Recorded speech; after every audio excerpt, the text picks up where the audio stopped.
আসসালামু আলাইকুম। এই যে সাদা রঙের লম্বা যে পলিথিনগুলো দেয়া হয়েছে, সেটা কিন্তু এই যে পেঁয়াজের দানা ছিটিয়ে দেওয়ার পর যে বেড তৈরি করা হয়েছিল, ওই বেডে ছিটিয়ে দেওয়ার পরে পলিথিন দেওয়া হয়েছে।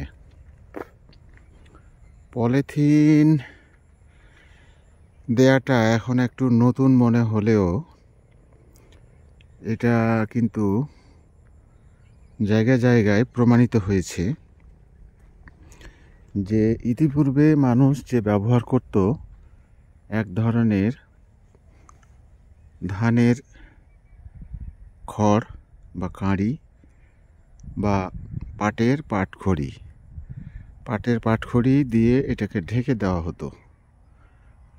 তো সেটা কার্যকর ছিল, কিন্তু সেগুলো দুষ্প্রাপ্য হওয়ার কারণ এখন যে সিজন চলছে তাতে ধানের খড় পাওয়া খুব মুশকিল। এখন জমিতে ধান, সেই ধান কিন্তু এখন কাটাকাটি হচ্ছে।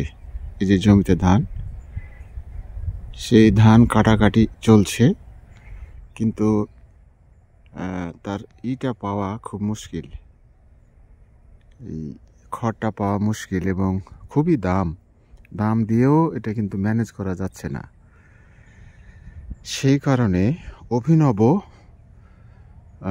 পদ্ধতি হিসাবে চিন্তা ভাবনা করে এই পলিথিন বিছিয়ে দেওয়ার ব্যবস্থা করা হয়েছে। তো এখানে সায়েন্টিফিকভাবে দুটো উপকারিতা আমি বুঝতে পারছি।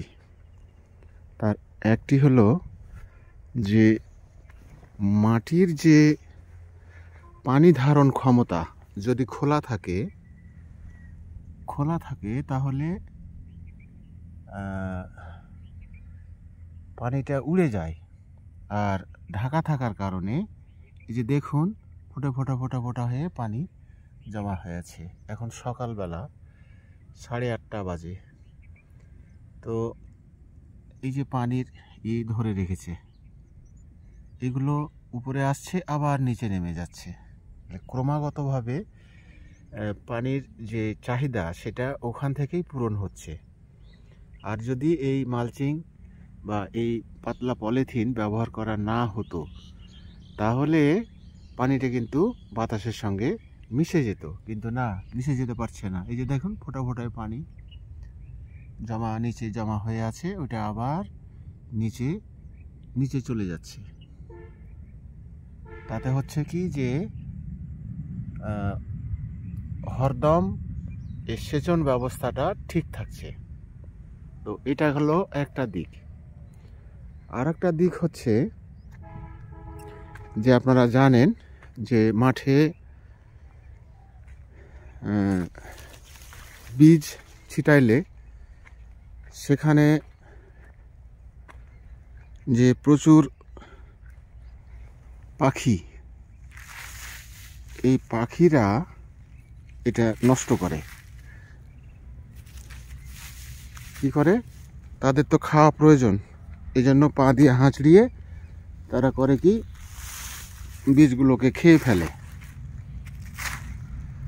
তো সেই জন্য এটা একটা উপকারে আসছে যে তারা পা দিয়ে হাঁচড়িয়ে এটা নষ্ট করতে পারছে না। দুইটা উপকারিতা পাওয়া যাচ্ছে। তো এই উপকারিতা দুইটা পাওয়ার জন্যই আমি এই সিস্টেমটি এখানে ব্যবহার করেছি। আমার এটা নিজস্ব প্রজেক্ট। এখানে 3 কেজি এই পেঁয়াজের বীজ বপন করা হয়েছে, আর এই দিকে বিনা মালচিংয়ে দেওয়া হয়েছে। তো বিনা মালচিং বা বিনা পলিথিনে দেওয়ার কারণ হচ্ছে যে এটিও কিন্তু পরীক্ষা করে দেখা যে না ঢেকে কি অবস্থা হয়, তার উৎপাদন মাত্রা কত হয়, আর ঢেকে দিয়ে সেখানে পরিশ্রম কত কম লাগে।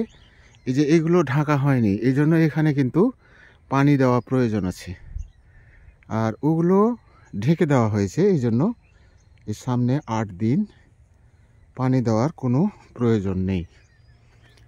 আমি আপনাদেরকে ইতিপূর্বে ভিডিওগুলো দিয়েছি যে কাটিমন বাগানের ভিতরে যে ফাঁকা জায়গাটি, এই জায়গাগুলোকেই আমি এই কাজে ব্যবহার করছি। এখানে আরও অন্যান্য ফসল লাগানো হয়েছে, সেই ফসলগুলো আল্লাহর রহমতে এখন পর্যন্ত ঠিক আছে। আর একটা জিনিস আমি লক্ষ্য করছি যে যেখানে আমি দিইনি, এই মালচিং দিইনি, সেই মালচিং না দেওয়া জায়গাগুলোতে যে হারে এটা অঙ্কুরিত হয়েছে পেঁয়াজের বীজ, সেটা কিন্তু একটু ব্যতিক্রম মনে হচ্ছে। যে কোনোটা সোজা আছে কিন্তু কোনোটা আবার বাঁকা হয়ে আছে। ওই বাঁকা হয়ে থাকাটাই কিন্তু ডেঞ্জারাস, কারণ ওই বাঁকা হয়ে যাওয়া মানে যে ওর শক্তি কম, ও ঠিক মতো কাজ করবে না। আর তার ফাঁকে ফাঁকে অজস্র ঘাস তৈরি হয়েছে, সেই ঘাস সরাতে গিয়ে যে পাইঠের প্রয়োজন হবে, মাথায় খারাপ হয়ে যাবে। হ্যাঁ, তো যাক, পরীক্ষা যেহেতু এভাবেই করতে হয়, যেহেতু আননোন, আমি জানি না যে কিভাবে কি করি, মানুষের কাছে পরামর্শ নিয়ে এবং ইউটিউবে বিভিন্ন রকমের তথ্য সংগ্রহ করে আমি এইগুলো করছি। আমার তো এই ব্যাপারে অভিজ্ঞতা নেই বললেই চলে। তো অভিজ্ঞতা নেই, কিন্তু এটা অসুবিধার কিছু নাই, আমি নিজেই শিখে নেব ইনশাল্লাহ। এগুলো সেরকম কোনো বিষয় নয়। মানুষ যে যুগে মঙ্গল গ্রহে যাচ্ছে, সেই যুগে এই ধরনের আবাদের জন্য নিজের মেধা ও বুদ্ধিকে খাটানো, এটা অনেক একটা সহজ ব্যাপার বলে আমি মনে করি। কিন্তু সবচেয়ে বড় কথা যে এসব বিষয়ে লেগে থাকতে হয়, লেগে থাকাটাই হচ্ছে খুবই ইম্পর্টেন্ট। মানে কোথায় কি সমস্যা হচ্ছে এগুলো খেয়াল রাখতে হবে। সফলতা পেতে হলে যা করছেন সেই বিষয়ে ভুলে থাকা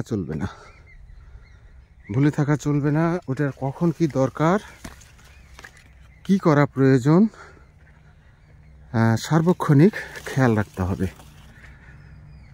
তো দেখি এই পরীক্ষা নিরীক্ষাটি কি হয়। সামনে 7 দিন পরে আমি এই মালচিং উঠাবো, তখন দেখা যাবে যে হ্যাঁ কি পরিমাণে ক্ষতি আর কি পরিমাণে ঘাস এখানে দেখা দিয়েছে।